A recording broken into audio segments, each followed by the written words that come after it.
Hi friends, welcome back to my channel Zia daily lifestyle. সবাই কেমন আছো? নিশ্চয়ই খুব ভালো আছো।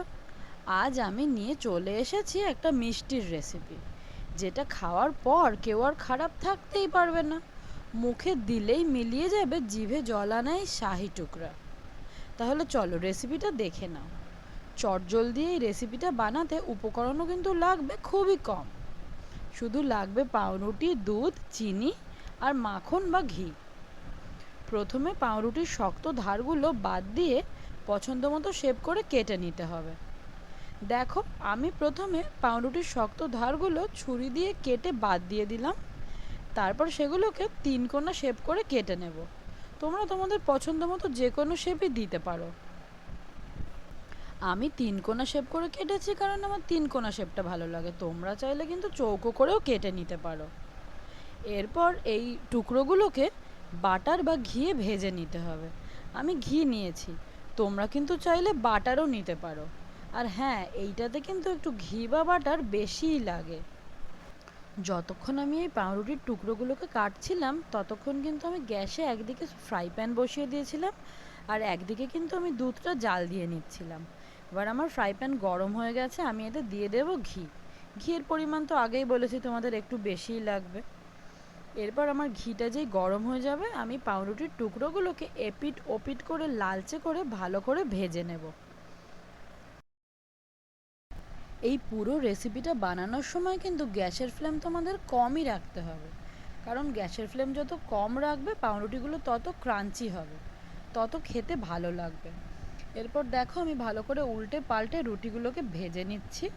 এরপর আমি এগুলোকে নামিয়ে নেব একটা পাত্রে। ঘি দিয়ে এই টুকরোগুলো ভাজার পর কিন্তু এত সুন্দর গন্ধ বেরোচ্ছে, আমি তো ভাবছি শাহি টুকরা বানানোর দরকার নেই, এগুলো শুধু শুধুই খেয়ে নিই। যাক, লোভ সংবরণ করে আমি ওই একই সসপ্যানে দিয়ে দিলাম 3 কাপ পরিমাণ দুধ, যেটা আমি আগে থেকে জাল দিয়ে রেখেছিলাম। তোমরা তোমাদের পরিমাণ মতো দুধ নেবে। আবারও মনে করিয়ে দিচ্ছি, গ্যাসের ফ্লেম কিন্তু কমই রাখতে হবে। দুধটা যেই হালকা হালকা ফুটতে শুরু করবে, এতে আমি দিয়ে দেবো ক্রাশ করা এলাচ আর পরিমাণ মতো চিনি। এলাচ আর চিনি দেওয়ার পর আমি কিন্তু গ্যাসের ফ্লেমটা কমিয়ে রেখেছি, আর মাঝে মাঝে কিন্তু অবশ্যই নাড়তে হবে। পাশে একটা বাটিতে অল্প একটু দুধ তুলে নিয়ে তার মধ্যে আমি কিন্তু মিশিয়ে নিয়েছি গুঁড়ো দুধ। যদিও এটা অপশনাল, তোমরা চাইলে নাও দিতে পারো, কিন্তু এই গুঁড়ো দুধ দিলে টেস্টটা আরও অনেক গুণে বেড়ে যায়। গুঁড়ো দুধটা মেশাতে গিয়ে দেখো আমার বাটি শুদ্ধই ঘুরে যাচ্ছে। কি করব, আসলে এই ভিডিওটা করার সময় আমার সাথে কেউ ছিল না ফোনটা ধরার জন্য।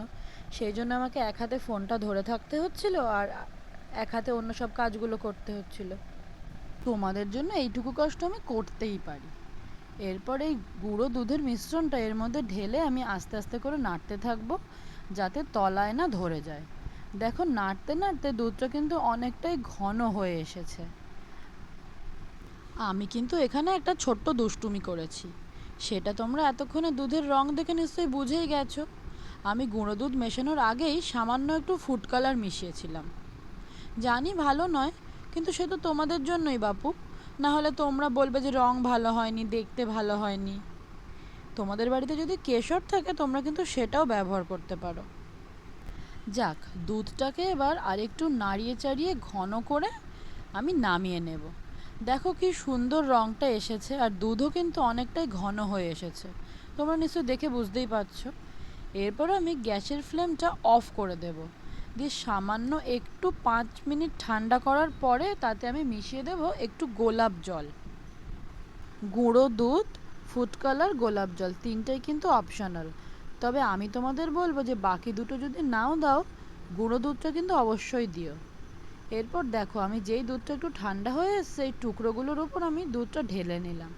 দেখো কি সুন্দর দেখতে লাগছে। তৈরি হয়ে গেল আমাদের শাহি টুকরা। দেখতেও যেমন সুন্দর, স্বাদেও কিন্তু অতুলনীয়। এরপর আর কি, এরপর শুধু খাওয়ার পালা। তোমরা কিন্তু চাইলে এর ওপর কিশমিশ, কাজু, পেস্তা ইত্যাদি দিয়ে ডেকোরেশনও করতে পারো। তোমরা সবাই এটা বানিয়ে খেয়ে কিন্তু কমেন্ট করবে যে তোমাদের কেমন লাগলো।